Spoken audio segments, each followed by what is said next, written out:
My dear friends, welcome back to my channel. This is Jamshid. ഇന്ന് എന്നത്തെയും പോലെ ഞാൻ ഒരു ഇലക്ഷൻ അവലോകനവുമായിട്ടാണ് വന്നിരിക്കുന്നത്. ഇന്ന് ഞാൻ തിരഞ്ഞെടുത്തിരിക്കുന്നത് തൃശ്ശൂർ ജില്ലയിലെ ഗുരുവായൂരിനെ പറ്റി പറയുകയാണെന്നുണ്ടെങ്കിൽ ഒരു കാലത്ത് ലീഗിൻ്റെ ഒരു ഉറച്ച കോട്ടയായിരുന്നു ഗുരുവായൂർ.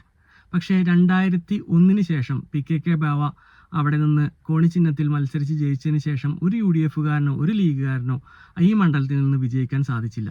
പിന്നീട് തിരഞ്ഞെടുക്കപ്പെട്ടത് KV അബ്ദുൽ ഖാദർ എന്ന ഇന്നത്തെ ജില്ലാ സെക്രട്ടറിയും പിന്നീട് ലാസ്റ്റ് ടൈമിൽ NK അക്ബറുമാണ് തിരഞ്ഞെടുക്കപ്പെട്ടിട്ടുള്ളത്. ഇന്ന് നമുക്കറിയാം പുതിയ സ്ഥാനാർത്ഥി ഈ പ്രഖ്യാപനങ്ങളൊക്കെ വന്നു. UDFന് വേണ്ടിയിട്ട് മത്സരിക്കുന്നത് CH റഷീദാണ്. CH റഷീദ് ഒരിക്കൽ മത്സരിച്ച് പരാജയപ്പെട്ടിട്ടുണ്ട് ഇതിനു മുന്നേ. അതുപോലെ തന്നെ സിറ്റിംഗ് MLA ആയ NK അക്ബറാണ് ഇപ്രാവശ്യവും ജനവിധി തേടുന്നത്. ഇനി നമുക്ക് ഇവരുടെ ആ ഒരു സാധ്യതകളെ പറ്റിയിട്ട് നമുക്കൊന്നൊരു അവലോകനം ചെയ്യാം. നമുക്ക് ആദ്യമായി ഇതിലെ പഞ്ചായത്ത് മുനിസിപ്പാലിറ്റികളിലൂടെ ഒരു യാത്ര നടത്താം. ഇവിടെ UDFന് പ്രാമുഖ്യമുള്ള മുനിസിപ്പാലിറ്റി അല്ലെങ്കിൽ പഞ്ചായത്തുകൾ, കടപ്പുറം പഞ്ചായത്തിന് UDFന് ഒരു മേൽക്കൈ ഉണ്ട്. വടക്കേക്കാട് പഞ്ചായത്ത്, പുന്നയൂർ പഞ്ചായത്ത് തുടങ്ങിയ പഞ്ചായത്തുകളിൽ വ്യക്തമായ ഒരു മേൽക്കൈ UDFനുണ്ട്. അതുപോലെ തന്നെ ഒരു ബനിയൂർ പഞ്ചായത്തിലും. LDFന് പ്രാമുഖ്യമുള്ള പഞ്ചായത്തുകൾ നമുക്ക് നോക്കുകയാണെന്നുണ്ടെങ്കിൽ ഗുരുവായൂർ മുനിസിപ്പാലിറ്റി, ചാവക്കാട് മുനിസിപ്പാലിറ്റി, പുന്നയൂർക്കുളം പഞ്ചായത്ത് ഒരു പരിധിവരെ നമുക്ക് പറയാൻ ഇടതുപക്ഷത്തിന് സ്വാധീനമുള്ള ഒരു മേഖലയാണ്. ഇപ്രാവശ്യത്തെ പഞ്ചായത്ത് ഇലക്ഷനിൽ UDF നേടിയെങ്കിലും എഴുതി തള്ളാനാവാത്ത ഒരു ശക്തിയാണ് പുന്നയൂർക്കുളത്ത് LDF. അതുപോലെ തന്നെ ഏങ്ങണ്ടിയൂർ പഞ്ചായത്ത് നോക്കുകയാണെന്നുണ്ടെങ്കിൽ LDFന്റെ ഒരു ഉറച്ച കോട്ടയാണ്. ഇതൊക്കെയാണ് ഈ ഒരു തദ്ദേശ സ്വയംഭരണ സ്ഥാപനങ്ങളിലൂടെ സഞ്ചരിക്കുമ്പോൾ നമുക്ക് കാണുന്നത്. ഒറ്റ നോട്ടത്തിൽ രാഷ്ട്രീയ വോട്ടുകൾ വെച്ച് നോക്കുകയാണെന്നുണ്ടെങ്കിൽ ഒരു ബലാബലം എന്ന് വേണമെങ്കിൽ പറയാം. പക്ഷെ രാഷ്ട്രീയത്തിനുപരി ഒരുപാട് ഫാക്ടേഴ്സ് ഇവിടെ പ്രവർത്തിക്കുന്നുണ്ട്. നമുക്ക് അതിലൂടെ കണ്ണോടിക്കാം. മലപ്പുറം ജില്ലയോട് ചേർന്ന് കിടക്കുന്ന ഒരു പ്രദേശമാണ് ഗുരുവായൂർ മണ്ഡലം. തൃശ്ശൂർ മലപ്പുറം അതിർത്തി പങ്കിടുന്ന ഒരു പ്രദേശമാണ്. അവിടെ ന്യൂനപക്ഷ വോട്ടുകൾക്ക് വ്യക്തമായ ഒരു സ്വാധീനമുള്ള മേഖലയാണ്. നമുക്കറിയാം, കഴിഞ്ഞ പാർലമെന്റ് ഇലക്ഷനിൽ കെ മുരളീധരന് ലീഡ് നൽകിയ ഏക നിയമസഭാ കോൺസ്റ്റിറ്റ്യുവൻസി ഗുരുവായൂരായിരുന്നു. ബാക്കി 6 BJP സുരേഷ് ഗോപി ആയിരുന്നു മുന്നിട്ട് നിന്നത്.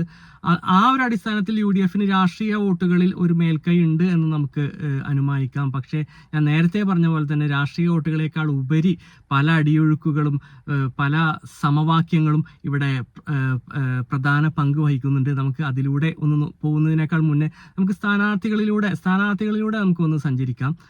BJPയുടെ സ്ഥാനാർത്ഥിയെ ഇതുവരെ പ്രഖ്യാപിച്ചിട്ടില്ല.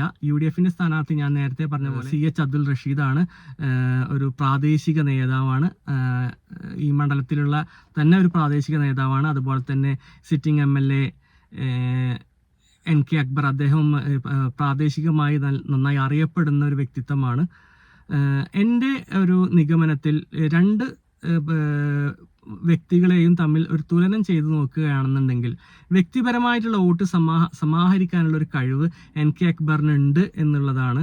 കുറച്ചൊരു കടുംപിടുത്തക്കാരനും ശാഠ്യക്കാരനും ആണെങ്കിലും നല്ല പ്രവർത്തനം അദ്ദേഹം കഴിഞ്ഞ 5 വർഷം ഗുരുവായൂർ മണ്ഡലത്തിലുടനീളം കാഴ്ചവെച്ചു എന്നുള്ളതാണ് എനിക്ക് അറിയാൻ സാധിച്ചത്.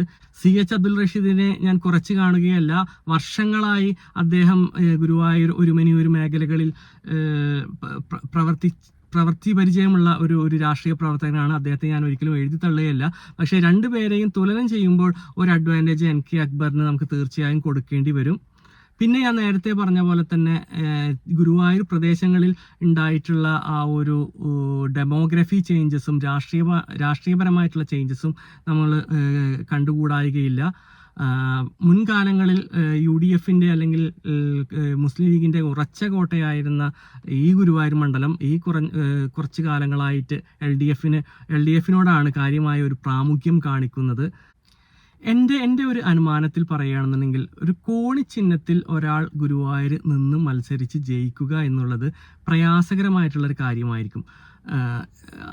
അതിന് എക്സംഷൻ കേസുകൾ പറയുകയാണെന്നുണ്ടെങ്കിൽ സംസ്ഥാന തലത്തിലുള്ള നേതാക്കന്മാർ വന്ന് മത്സരിച്ചു കഴിഞ്ഞാൽ ചിലപ്പോൾ ജയിക്കുമായിരിക്കും. പണ്ട് കാലങ്ങളിൽ PKK ബാവ PM അബൂബക്കർ എന്നിവരൊക്കെ ഈ സംസ്ഥാന തലത്തിലുള്ള നേതാക്കന്മാർ വന്ന് മത്സരിച്ച് ഇവിടെ ഈ ഗുരുവായൂർ മണ്ഡലം നേടിയെടുത്തിട്ടുണ്ട്. പക്ഷെ അതിൽ നിന്നൊക്കെ ഒരു മാറ്റം സംഭവിച്ചു. ഈ മണ്ഡല പുനർനിർണയത്തിലൂടെ എങ്ങണ്ടിയൂർ പഞ്ചായത്ത് കൂട്ടിച്ചേർക്കുന്നതിലൂടെ കാര്യമായ ഒരു LDF സ്വാധീനം ഈ ഒരു മണ്ഡലത്തിൽ വന്നിട്ടുണ്ട്. എന്നിരുന്നാലും ഒരു കോണി ചിഹ്നത്തിൽ മത്സരിച്ച് ജയിക്കാൻ അത്ര എളുപ്പമല്ല.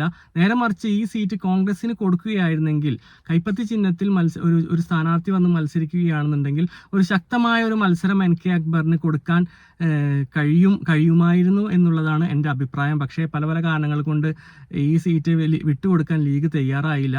വെച്ചുമാറാൻ പോകുന്നു എന്നൊക്കെ കേട്ടിരുന്നെങ്കിലും അതിനെപ്പറ്റി പിന്നീട് നമ്മൾ കൂടുതലൊന്നും അറിഞ്ഞില്ല. അവസാനം കോണി ചിഹ്നത്തിൽ CH അബ്ദുൾ റഷീദ് തന്നെയാണ് UDF വേണ്ടി മത്സരിക്കുന്നത്. അപ്പോൾ ഇന്നത്തെ സാഹചര്യത്തിൽ UDF ഈ ഒരു മണ്ഡലം NK അക്ബറിൽ നിന്ന് തിരിച്ചു പിടിക്കാൻ കുറച്ച് വേർക്കേണ്ടി വരും. എൻ്റെ ഒരു അനുമാനത്തിൽ 5000 താഴെ വോട്ടുകൾക്ക്, അല്ലെങ്കിൽ അറൗണ്ട് 5000 വോട്ടുകൾക്ക് NK അക്ബർ വിജയിച്ചു വരാനാണ് സാധ്യത എന്നുള്ളതാണ് എൻ്റെ ഒരു നിഗമനം. എന്തായാലും ഇനിയും ഇലക്ഷന് ഒരു 3 ആഴ്ചകളോളം ഉണ്ട്, നമുക്ക് കണ്ടറിയാം. എൻ്റെ ഈ ഒരു അഭിപ്രായത്തോട് നിങ്ങൾ യോജിക്കുകയോ വിയോജിക്കുകയോ ചെയ്യാം. നിങ്ങൾക്ക് അഭിപ്രായം കമൻറ്റിലൂടെ എഴുതി അറിയിക്കാം. Bye for now, this is Jamshid.